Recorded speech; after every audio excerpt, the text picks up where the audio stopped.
अस्सलाम वालेकुम नाजरीन, आज की इस वीडियो हम बात करेंगे कि गुर्दों में पथरी कैसे बनती है और कितने की पथरी पेशाब के रास्ते से बाहर निकल सकती है।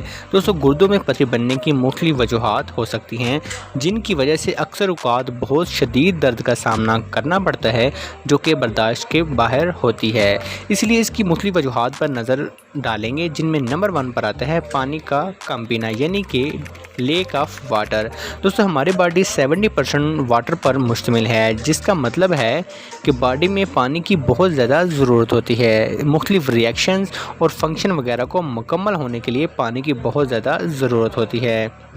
दोस्तों, जिसम में जितना भी वेस्ट प्रोडक्ट होता है, चाहे वो खून में मौजूद होता हो या लिवर में है, वो सारा किडनी फ़िल्टर करती है। लेकिन जब पानी की कमी हो जाती है, जिसे हम डिहाइड्रेशन कहते हैं, तो जिसम से वेस्ट प्रोडक्ट का मुकम्मल सफाया नहीं हो पाता, जिसकी वजह से गुर्दों में पथरी बनने का अमल शुरू हो जाता है।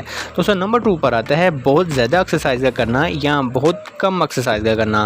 दोस्तों, ज़्यादा एक्सरसाइज करने से या ज़्यादा हॉट एक्सरसाइज करने से जिसम से बहुत ज़्यादा पसीना खारिज हो जाता है, जिसकी वजह से पानी में डिहाइड्रेशन यानी कि पानी की कमी हो जाती है और इसकी वजह से गुर्दों में पथरी बनने का अमल शुरू हो जाता है। दोस्तों, इसके साथ बहुत कम एक्सरसाइज करने से जिस्म में बहुत ज़्यादा एक्स्ट्रा कैलोरी फैट जमा होना शुरू हो जाता है, जो कि स्टोन बनने के अमल को और तेज़ करने में हेल्प करता है। दोस्तों, नंबर 3 पर आता है नमक और चीनी का बहुत ज़्यादा इस्तेमाल करना। दोस्तों, नमक यानी कि सोडियम क्लोराइड जब हम एक्सेसिव अमाउंट में इस्तेमाल करना शुरू कर देते हैं, तो ये हमारी बॉडी में जाकर किडनीज़ में जमा होना शुरू हो जाता है, जिनको फ़िल्टर करना बहुत ज़्यादा मुश्किल होता है। तो इसकी वजह से ये मिलकर फिर किडनी स्टोन बना देते हैं। तो नंबर 4 पर आता है किडनी इन्फेक्शन। दोस्तों, कभी कभार यूटिया यानी कि यूरिनरी ट्रैक्ट इन्फेक्शन बहुत ज़्यादा कॉम्प्लिकेटेड हो जाता है, और जिसकी वजह से ये बैक्टीरिया जो है वो गुर्दों में चला जाता है और गुर्दों में जाकर इन्फ्लामेशन कर देते हैं और गुर्दों में पथरी बनने के अमल को तेज़ करना शुरू कर देता है। दोस्तों, ये कुछ चंद वजूहात थी जिनकी वजह से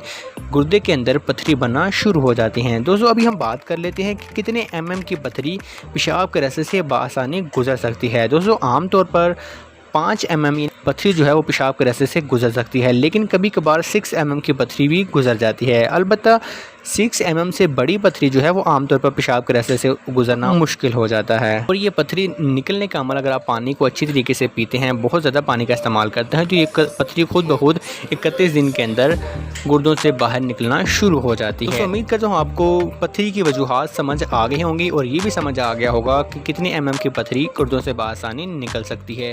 दोस्तों, उम्मीद करता हूँ आपको ये वीडियो पसंद आएगी। वीडियो से मतलब अगर आपको कोई भी सवाल है तो आप कमेंट सेक्शन में पूछ सकते हैं। मज़ीद अगर आपको किसी और टॉपिक पे वीडियो चाहिए तो वो भी आप हमें कमेंट पे बता सकते हैं। अपना बहुत ज़्यादा ध्यान रखें, फिर मिलते हैं एक नई वीडियो के साथ। तब तक दीजिए इजाज़त। अल्लाह।